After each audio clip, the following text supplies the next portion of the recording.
Today, we're covering a show called What do you mean you can't say that on YouTube? We are TUNANOCRUST, and we will not tone it down. On today's episode, we're talking about the show Bitchin Rides. What's the show about and where are its cast members today? Bitchin Rides started airing in 2014 on Velocity, which would eventually become the Motortrend network. Usually the host Dave Kindig meets with a client to discuss a custom car. Just when I thought we were starting to catch up and get a little bit of room in the shop, an old friend of mine, Robert Ellis, pulled up with his 2010 Camaro. What's going on, Rob? Do we need a wash and a wax? Man, I've been nervous to bring this back to you. What did you do? I hit the curb over here. Oh. Then they make a design and get to work. It can take months, even years for Kindig's garage to customize a car. Bitchin Rides currently has 9 seasons and is one of the most popular shows on Motortrend. When Kindig-It Design customizes a car, they go all out. They don't just buff the outside, replace parts, and call it a day. Every part of the car, exterior, interior, even the stuff beneath the hood becomes part of the experience. If you don't believe beauty can be more than skin deep, check out one of Kindig's cars for a life-changing experience. And these custom cars are expensive, think 6 figures. The wait to get into Kindig's shop has exploded from 1 to 4 years since Bitchin Rides began airing. That wait alone means that a custom car isn't a good gift for the holidays. Before we go on, it's worth noting that Bitchin Rides goes by many names. If you aren't from the States, you might know it as Kindig Customs or Salt Lake Garage. But a car show by any other name would be just as awesome. So for now, we'll call it Bitchin Rides. If networks don't want to say it, we will. And just a heads up, this show is exactly as fond of swearing as the title implies. They use kick-ass a lot on the show, but it's usually not too bad. The stuff they say might cost them a nickel in the swear jar now and then. So now that we know what the show's all about, it's time to learn about the people who make these cars into art. Are they still on the show? If not, what are they doing now? Let's take a closer look. First, we're going to cheat a little and exclude the names that only appeared for a single episode on IMDb. There are so many staff members in the shop who make temporary appearances and cameos on the show that we have to narrow things down to the show's business aspects. If any of the 30-ish staff members are watching, you all do a great job making the show's cars come to life. Let's start with the main man of the shop and show, Dave Kindig. Dave Kindig is the star of Bitchin Rides. His designs have won multiple awards. Whenever he's asked what his favorite job was, his answer is always, the next one. That's an artist for you. But how did it all begin? Kindig started drawing cars when he was 5. He was interested in insects, but he couldn't make those, so he had to stick with modifying a different kind of beetle. Aside from one class, his experience is all practical. He learned by doing. He got a lucky break when one of his drawings of a '69 Camaro made it into a magazine. From there, Velocity execs saw his work, and Kindig proved to be a natural fit for reality TV. He was always a ham and loves the camera. He also lets his personality shine through in his work. Although it's hard to put a finger on, Kindig has a style to his custom cars. Blending classic and modern, he wants his designs to be cool 30, if not 40 years in the future.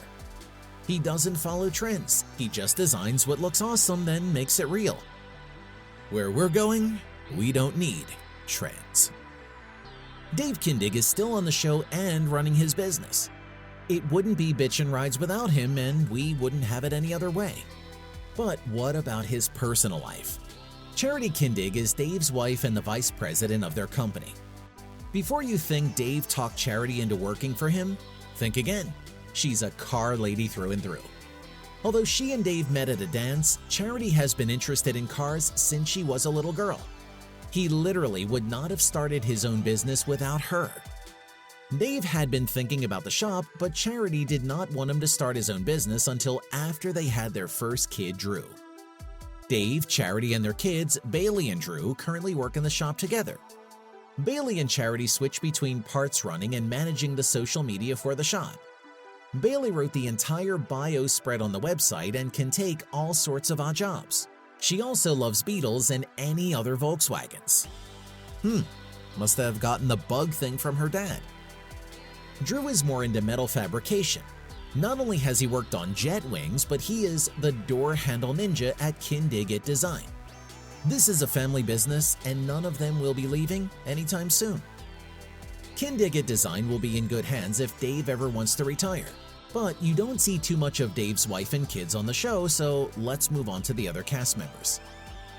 Kevin Schiele has a passion for automobiles. While you could say, who doesn't? We mean that he will stay late at the shop to make sure a project comes out just right. As the foreman of Kindig-It's 27,000 square foot shop, he often gives lectures on Bitchin Rides. He's also known as the Mother Trucker, the guy who drives the shop's big rig to auto shows and around the country. But Schiele likes keeping his life outside of work private. All that we know about his personal life is that he's in a relationship with Melanie K. Neff. Most of his social media posts are about his work, so don't expect too many personal details. He still works at Kindig-It Design according to the website. Watch the new episode to see him in action. Bryce Green managed the body shop part of Kindig-It Design. He was a fabricator, welder, and one of the biggest names on the show. When he accidentally crashed his dad's car, his father made Bryce fix the car himself to teach him a lesson. This backfired. Bryce became a mechanic. He has degrees in business and automotive technology. Bryce Green left Kindig-It Design and Bitchin Rides on Valentine's Day, February 14, 2020. He made his own company, Big Kid Blocks. BKB sells car customization tools such as automotive sanding blocks, wax, and more. He's doing fine. Maybe buy something from his shop if you were a fan of his time on Bitchin Rides. Next up is Will Lockwood, the on-site engineer and resident mad scientist who grew up on hot rod magazines and began playing with RC cars at the age of 11. He took classes in auto body and mechanics in high school, then worked on tanks during Operation Desert Storm. Badass. Lockwood and the other staff members who had served even got a small shout-out on Veterans Day on the garage's official Facebook.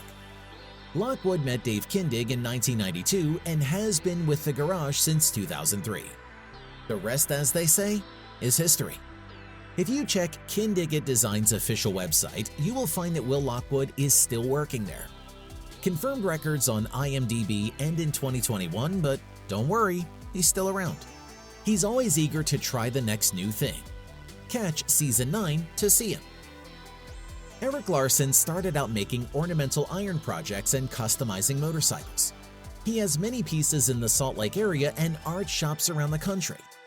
In 2013, he was asked to join Kindig-It's GM Futureliner crew. As they say, the rest is history. He works in welding, metal shaping, and fiberglass.